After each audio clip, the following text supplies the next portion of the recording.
नमस्कार, ABP uncut में आपके साथ मैं हूं पंकज झा। लॉकडाउन 4 आ गया, लेकिन लॉकडाउन 4 में लॉकडाउन 3 से क्या बदल गया, आपको क्या मिला और आपको क्या नहीं मिला। बहुत सारे सवाल आपके मन में चल रहे होंगे। मैं आपको सिलसिलेवार तरीके से बताता हूं कि आखिर लॉकडाउन 4 में आपकी ज़िंदगी की तस्वीर कैसे बदल जाएगी, आपके आसपास का इलाका कैसे बदल जाएगा, आप क्या कर पाएंगे, आप क्या नहीं कर पाएंगे।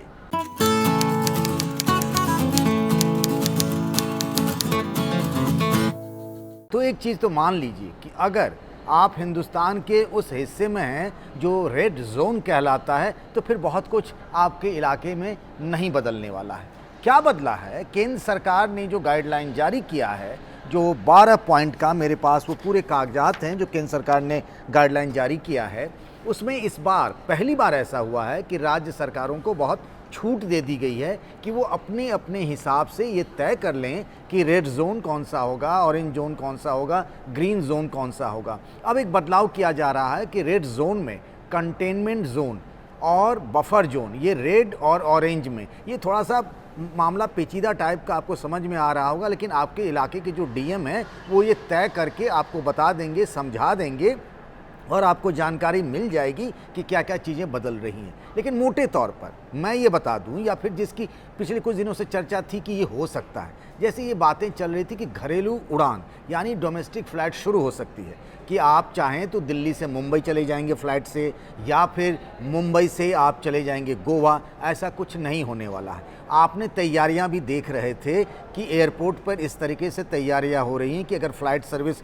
शुरू होती है तो कैसे फ़्लाइट के अंदर बैठने का इंतज़ाम हो सकता है, या अगर आप अंदर एयरपोर्ट पर जाते हैं तो सोशल डिस्टेंसिंग के ज़रिए कैसे वहाँ पर चीज़ें बदली हैं। लेकिन आप ये मान लीजिए, मान क्या लीजिए, ये फैसला हो चुका है कि 31 मई तक ये जो लॉकडाउन 4 है उसमें कोई डोमेस्टिक फ़्लाइट यानी फ़्लाइट सर्विस नहीं होगी। आप उड़ान नहीं भर सकते, एक जगह से दूसरी जगह फ़्लाइट से नहीं जा सकते। दूसरी बात, अभी स्पेशल श्रमिक ट्रेन चल रही है, इसके अलावा कुछ और ट्रेनें भी चल रही हैं, स्पेशल ट्रेनें।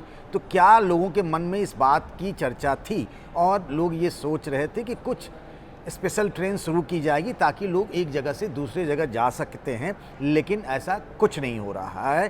ट्रेन सर्विस 31 मई तक बिल्कुल नहीं चलेगी, कोई स्पेशल ट्रेन नहीं चलने वाली है, ये माइग्रेंट लेबर को जो ले जाने वाले हैं उसके अलावा।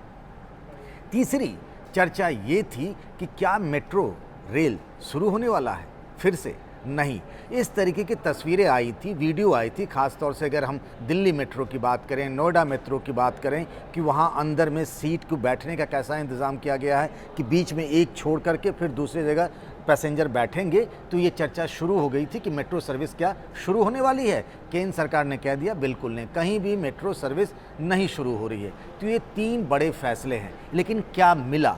सबसे बड़ी बात जो मिला वो ये है कि अब एक जगह से यानी एक राज्य से दूसरे राज्य पर पब्लिक ट्रांसपोर्ट चल सकता है, बसें चल सकती हैं। जैसा आपने देखा भी होगा, दिल्ली सरकार ने भी मांग की थी, कुछ और राज्य सरकारों ने भी मांग की थी। डीटीसी की बसों में जिस तरीके के इंतज़ाम किए गए जा रहे थे, उसकी कुछ फ़ोटो भी आई थी कि किस तरीके से 3 सीटों वाले पर एक बैठ सकता है, डायगनली बैठेगा।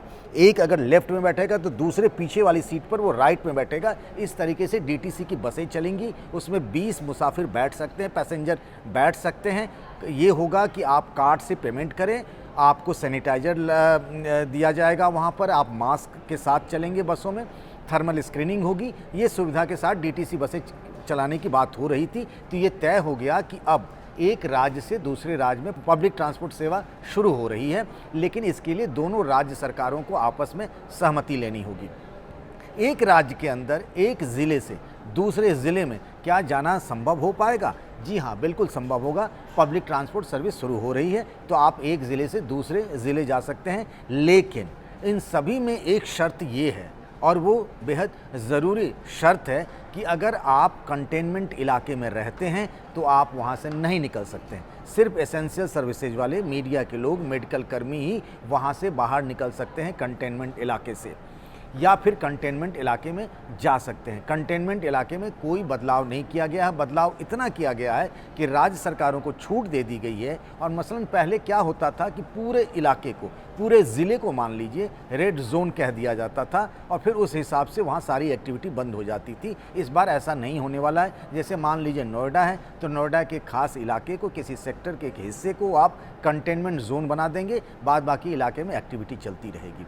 राज्य सरकारों पर यह फैसला छोड़ दिया गया है कि बाज़ार खुले रखने का, कि क्या वो बाज़ार मार्केट खुला रखना चाहते हैं कि नहीं। जैसे दिल्ली में खान मार्केट है तो दिल्ली सरकार चाहे तो खान मार्केट खोल सकती है, सोशल डिस्टेंसिंग का वहाँ नियम रहेगा, वहाँ पर 6 फीट की दूरी से खोल दी जा सकती है।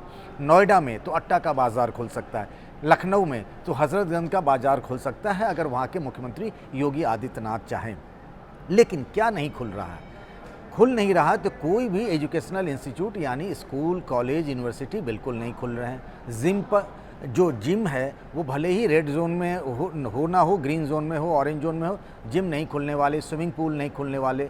नाई यानी सलून जहां आप हेयर कट करवा सकते हैं, उसके बारे में ये तय हुआ है कि वो खुल सकता है, सिर्फ राज्य सरकार को तय करना है। पहले भी वो ग्रीन ऑरेंज जोन में सलून थे। रेड जोन में, कंटेनमेंट एरिया में राज्य सरकारों को तय करने का अधिकार दे दिया गया है। अगर वो चाहें तो सलून खुलवा सकते हैं। तो ये बड़े फैसले वहाँ पर किए गए हैं। इसके अलावा अगर हम आपको बताएं, जो इसमें लिखा हुआ है, एक नाइट कर्फ्यू की बात की गई है कि आप सवेरे 7 बजे से शाम के 7 बजे तक ही आप मूवमेंट कर सकते हैं। शाम 7 बजे के बाद आपकी मूवमेंट पर रोक रहेगी, जनता कर्फ्यू जैसा ये कहा गया है केंद्र सरकार की तरफ से। 65 साल से अधिक उम्र के जो लोग हैं वो बाहर ना निकलें, अपने घर में ही रहें। 10 साल से कम उम्र के जो लोग हैं, वो भी बच्चे जो हैं वो अपने घर में ही रहें, बाहर ना निकलें उनके मूवमेंट पर। अब जैसे सवाल पूछा जा रहा है कि कोई दिल्ली से नोएडा जा सकता है, अगर मान लीजिए नोएडा में बाज़ार नहीं खुले हैं और दिल्ली में खान मार्केट खुला हुआ तो आप जा सकते हैं। ऐसे नहीं जा सकते हैं आप कि आप यहाँ से निकल लिए। ये तय करना पड़ेगा कि इसके लिए क्या यूपी सरकार आपको इजाज़त देती है, तभी आप वहाँ जा सकते हैं। केंद्रीय जो सेंट्रल गवर्नमेंट के ऑफिसेज हैं वो सभी खुलेंगे। उनके अंदर जो कैंटीन पहले बंद किए हुए थे, लॉकडाउन 3 में जो बंद था, वो सारे कैंटीन जो लोग खाने पीने की असुविधा होती थी, वो कैंटीन खोलने के आदेश दे दिए गए हैं। स्टेडियम खुलेंगे। आप सोचेंगे स्टेडियम खुलेंगे तो क्या वहाँ मैच हो जाएंगे, वहाँ दर्शक आने लगेंगे, भीड़ होगी? ऐसा बिल्कुल नहीं है। जो खिलाड़ी वहाँ प्रैक्टिस करना चाहते हैं उनके लिए स्टेडियम खोलने के लिए कहा गया है, बिना दर्शक के। स्पोर्ट्स एक्टिविटी शुरू होगा लेकिन वहाँ दर्शक नहीं रहेंगे। तो मोटे तौर पर अगर माने तो क्या बदला लॉकडाउन 3 और लॉकडाउन 4 में? तो बदल क्या गया कि एक राज्य से दूसरे राज्य बसें आ जा सकती हैं, एक ज़िले से दूसरे ज़िले आप जा सकते हैं। और पहले जैसे पूरे ज़िले को रेड जोन बना देते थे और आपकी ज़िंदगी वहीं ठहर जाती थी, इस बार ऐसा नहीं होगा। उस ज़िले के एक हिस्से को कंटेनमेंट जोन बना दिया जाएगा और सिर्फ वहीं पर मूवमेंट रिस्ट्रिक्टेड रहेगी, आने जाने पर रोक रहेगी। ये फैसला हुआ है। लेकिन ये कहा गया है कि लॉकडाउन 4 में भी बहुत कुछ नहीं बदला है। आपको कोरोना के साथ ही जीना है, रहना है। अगले कुछ महीनों तक कोरोना से बचना भी है। और जैसे लॉकडाउन में पूरी अर्थव्यवस्था चौपट सी हो गई थी, सब कुछ बंद था। लॉकडाउन 3 में फैक्ट्रियां शुरू हो गई और गली मोहल्ले की दुकानें भी शुरू हो गई थी। तो अब ये बदलेगा, बाज़ार भी खुलेंगे, आपको एहतियात बरतना है। अर्थव्यवस्था भी पटरी पर लौटे, फैक्ट्रियाँ भी खुल रही हैं, कामकाज भी शुरू हो रहे हैं, इसके साथ ही ज़िंदगी होगी। तो लॉकडाउन 4 की तस्वीर लॉकडाउन 3 से ऐसे बदली हुई होगी। एबीपी न्यूज़ आपको रखे आगे।